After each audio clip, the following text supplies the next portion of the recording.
Bagaimana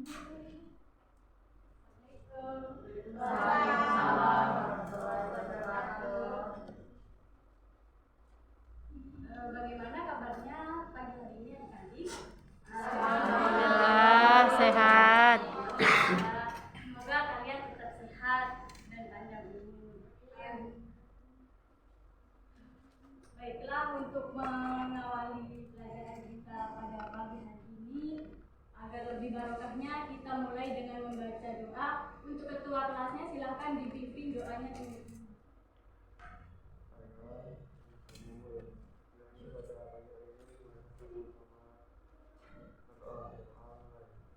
Bismillahirrahmanirrahim. Allahumma inna nas'aluka bika an tusalli wa tusallima ala sayyidina Muhammadin wa ala syairil anbiya'i wal mursalin wa ala alihim wa sahbihim ajma'in. Nahdlatal watani wa nahdlatal banati bi furu'ihina ila yaumiddin wa tansurana wa taftaha alaina wa tarzuqana wa tahfazana wa taghfir lana wa li jami'il muslimin ya Allah ya Hayyu ya Qayyum la ilaha illa anta. Baiklah, di sini selanjutnya ibu akan mengabsen kalian, dan bagi yang ibu sebut namanya silahkan angkat tangan. Sembari ibu mengabsen kalian, silahkan dikeluarkan alat tulisnya untuk menunjang pembelajaran kita pada pagi hari ini. Miratun Soleha hadir, Apriliana, Hidayatul Hafiza hadir, Adila hadir, Amisa hadir, Eka Fiana hadir, Nova hadir, Maulida hadir, Raja hadir, Lydia Fawaida hadir, Hafifah hadir, Hernika hadir.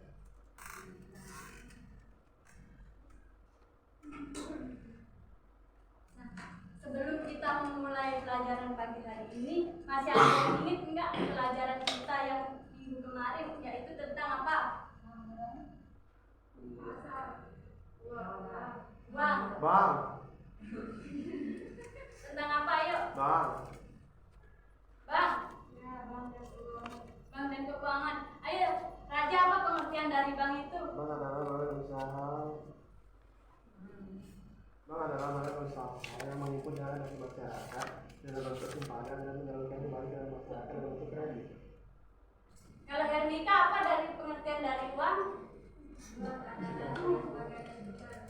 Nah, berarti untuk materi yang kemarin itu kalian udah paham, yaitu mengenai bank dan uang. Selanjutnya di sini kita pada hari ini kita akan belajar tentang permintaan dan penawaran. Nah, sebelum kita memulai pembelajaran ini, di sini ada beberapa tujuan, yaitu yang pertama, setelah mengikuti proses pembelajaran luring, peserta didik diharapkan dapat yang pertama menjelaskan pengertian permintaan dan penawaran, dan yang kedua menjelaskan faktor-faktor yang mempengaruhi permintaan dan penawaran, dan yang ketiga menjelaskan fungsi permintaan dan penawaran, dan yang terakhir itu menjelaskan hukum permintaan dan penawaran. Di situ juga sudah ada langkah-langkah pembelajaran. Yang pertama, guru membuka kelas dengan mengucapkan salam. Kan saya tadi sudah mengucapkan salam, berarti sudah kita lakukan. Dan memulai pelajaran dengan berdoa bersama-sama. Terus yang kedua, guru mengabsen atau mengisi daftar hadir siswanya. Terus yang terakhir, guru kemudian membacakan tujuan dan menyampaikan pokok materi. Nah, berarti dari ketiga langkah-langkah ini kita sudah sudah saya lakukan, tinggal kita menyampaikan materi. Ya. Herdika, apa itu penawaran, Herdika?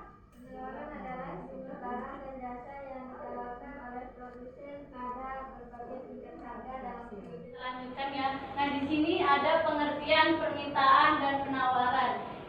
Permintaan atau kata lainnya yaitu dari demand. Permintaan sendiri pengertiannya adalah sejumlah barang dan jasa yang dibeli atau diminta oleh konsumen pada harga dan dalam periode tertentu. Sedangkan penawaran atau suplai adalah sejumlah barang dan jasa yang ditawarkan oleh produsen pada berbagai tingkat harga dalam periode tertentu. Nah, Ibu akan nanya nih di kalian. Di sini kan ada permintaan. Yang menduduki permintaan ini kira-kira ayo siapa? Penjual atau pembeli? Hah? Kok ragu? Pembeli. Pembeli. Insya Allah. Ya benar. Di sini yang menduduki tempat permintaan adalah pembeli. Sedangkan kalau yang ditawarkan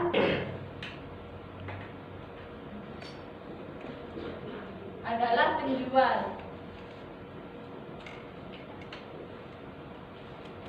Ingat-ingat ya, jangan sampai tertukar. Soalnya kemarin ada di kelas lain mereka tidak bisa membedakan mana yang menduduki permintaan dan mana yang menduduki penawaran. Selanjutnya, nah di sini juga ada faktor-faktor yang mempengaruhi permintaan. Yang pertama itu faktor-faktor yang mempengaruhi permintaan antara lain perubahan harga produk, preferensi atau selera konsumen, pengganti produk yang tersedia atau barang substitusi dan komplementer, serta populasi dan pendapatan penduduk. Nah, di sini juga udah Ibu berikan contohnya, yaitu ketika terjadi tren atau kenaikan selera konsumen, maka akan memicu kenaikan permintaan. Atau permintaan berlaku pada saat suatu harga barang sedang mahal, maka mereka akan beralih ke barang pengganti yang harganya lebih murah. Paham nggak maksudnya di sini? Ada yang bisa ngasih contohnya yang simpel nggak secara nyata di dunia yang kita lakuin sehari-hari itu?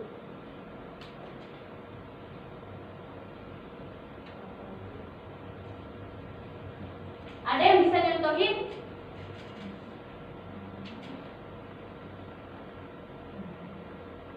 Ketika terjadi tren atau kenaikan misalnya apa gitu dalam kehidupan kita sehari-hari yang kita lakukan.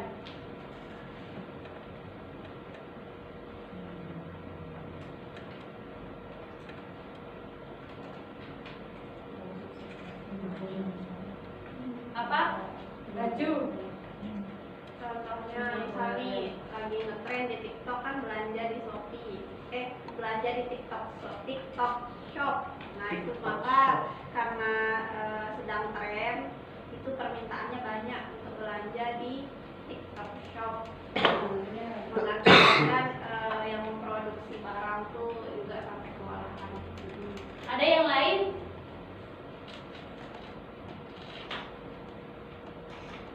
Ayo, Aprilia, apa? Minyak goreng apa minyak goreng?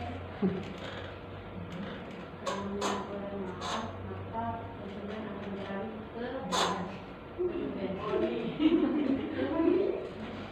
Oke, ini contoh yang apa ya? Yang Ibu tahu dari beberapa akhir-akhir ini. Kan di situ udah dijelasin ketika terjadi tren, misalnya nih ada keluaran HP iPhone terbaru gitu kan. Nah di sana itu kan pasti kalau masih terbaru itu emang banyak peminatnya, tapi kan harganya itu masih terlalu tinggi dan mahal, apalagi untuk kalangan ke bawah dan menengah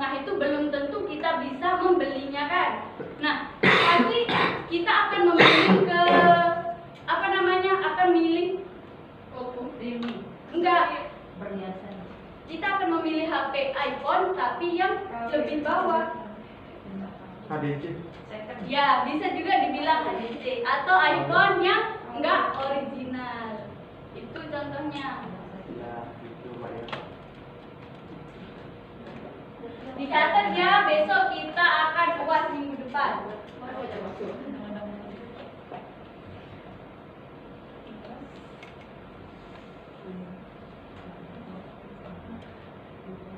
Nah, tadi kan itu faktor-faktor yang mempengaruhi permintaan. Yang selanjutnya di sini ada juga faktor-faktor yang mempengaruhi penawaran. Faktor-faktor yang mempengaruhi penawaran antara lain kapasitas produksi, biaya produksi seperti upah, tenaga kerja dan bahan, jumlah produsen atau pesaing bisnis, ketersediaan bahan, ketersediaan fasilitas kredit hingga rantai pasokan. Di sini contohnya, ketika harga sebuah barang meningkat akan selaras dengan penawaran yang diberikan. Hal tersebut disebabkan karena adanya permintaan dan peningkatan harga. Misalnya, pedagang akan menjual barang secara banyak untuk mendapatkan keuntungan maksimal saat harga barang naik. Sementara jika harga barang turun, pedagang akan mengurangi barangnya karena tidak mendapatkan keuntungan yang besar. Siapa yang bisa menyontohkan?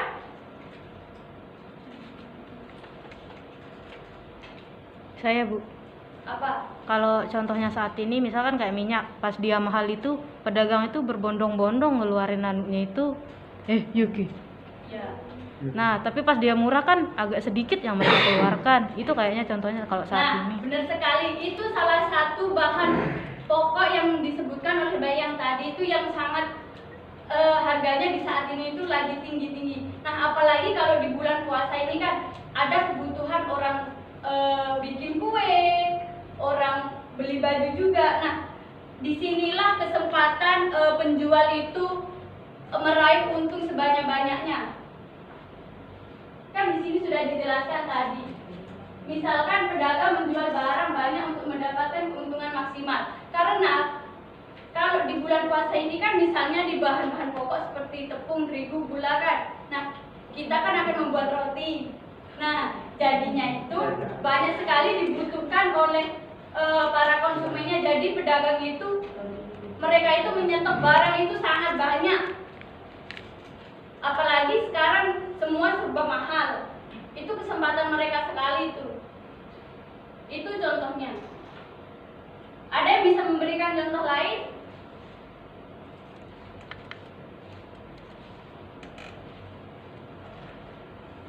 Kalau tidak ada,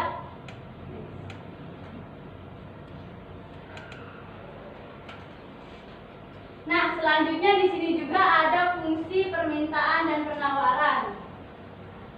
Fungsi permintaan adalah suatu kajian matematis yang digunakan untuk menganalisa perilaku konsumen dan harga.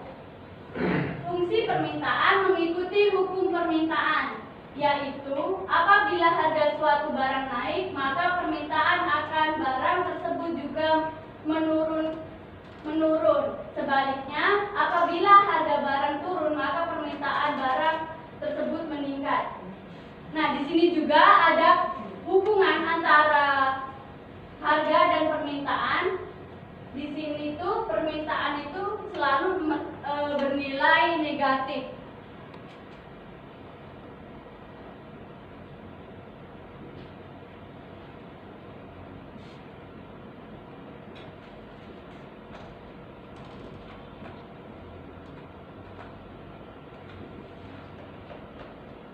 Nah, di sini juga sudah ada rumus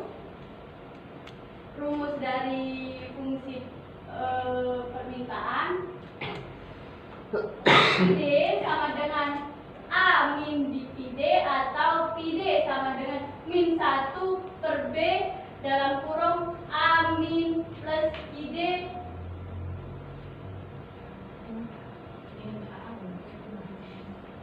Ya. Nah, yang di sini A dan B itu adalah konstanta, di mana B B harus bernilai negatif. Nah, berarti kalau ada nih misalnya contoh, terus yang di bagian A dan B itu dia bernilai positif, berarti itu salah. Yang B selanjutnya, delta ID per delta PD adalah harga barang per unit yang diminta. ID adalah banyaknya unit barang yang diminta. Jadi diingat-ingat ya.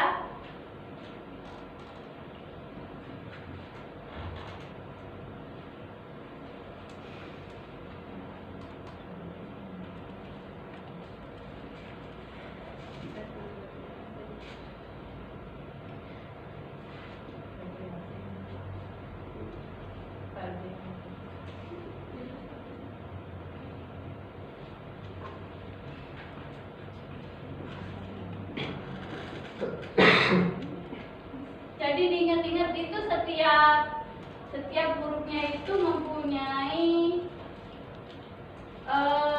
satuan yang berbeda-beda. Jadi rumusnya itu harus diingat.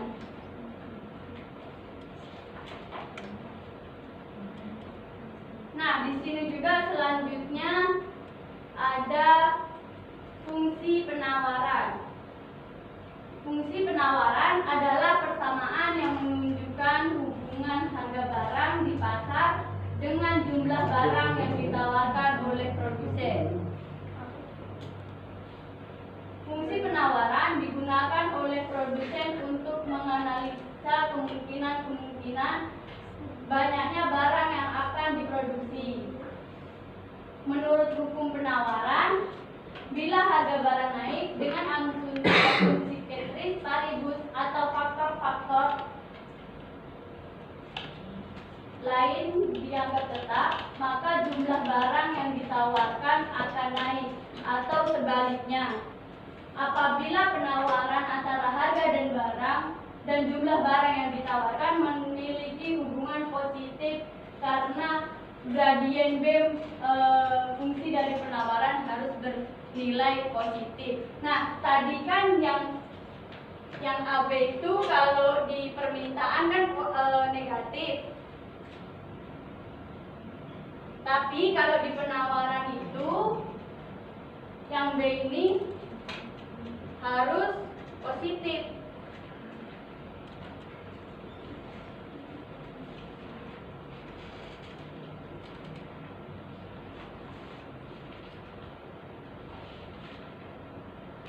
Nah, selanjutnya di sini ada hukum permintaan dan hukum penawaran. Hukum permintaan adalah hukum yang menjelaskan tentang adanya hubungan yang bersifat negatif antara tingkat harga dan tingkat barang yang diminta. Apabila harga naik, jumlah yang diminta akan sedikit, dan apabila harga rendah, jumlah barang yang diinginkan akan meningkat. Coba dipahami. Di sini hukum permintaan itu berbunyi, jika harga naik maka jumlah barang yang diminta turun. Sedangkan harga turun maka jumlah barang yang diminta akan naik. Maksud nggak? Maksud nggak? Dari pernyataan itu, dari bunyi hukum permintaan itu. Nah, Ibu kasih contoh ya agar kalian paham. Di sini itu di hukum permintaan itu yang dimaksud di sini adalah jika harga naik. Nah, misal nih Apriliana jual baju ke Hafizah, tapi harganya itu sangat mahal.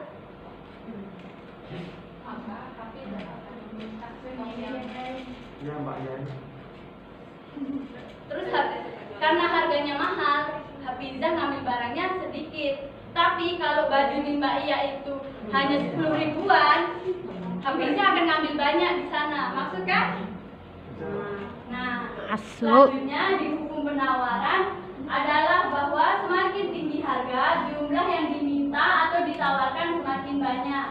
Sebaliknya, semakin rendah harga barang, jumlah barang yang ditawarkan semakin sedikit. Inilah Inilah yang disebut dengan hukum penawaran. Hukum penawaran menunjukkan keterkaitan antara jumlah barang yang ditawarkan dan tingkat harga. Nah, di sini juga hukum permintaan berbunyi semakin tinggi harga barang, semakin banyak jumlah yang akan ditawarkan. Sedangkan jika semakin rendah harga barang, semakin sedikit jumlah barang yang diminta. Contohnya, misal saya jualan kue. Saya kan jualan kue nih. Nah, tapi Hafizah itu mau belinya cuma sedikit.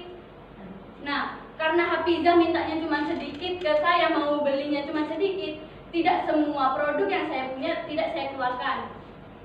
Ngerti nggak?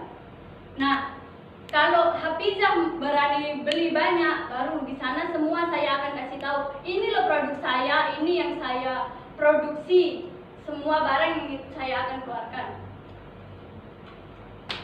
Ngerti?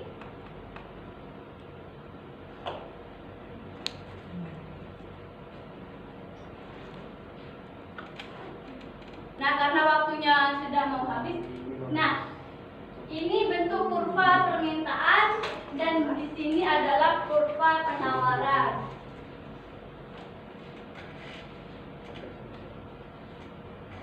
Yang dimana kurva permintaan itu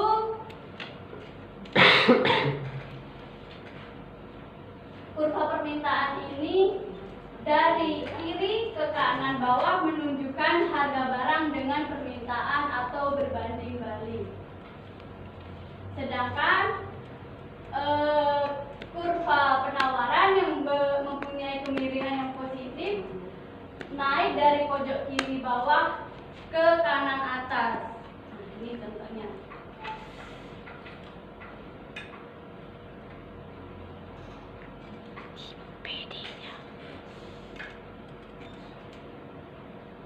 Nah, ini kurva penawaran, permintaan.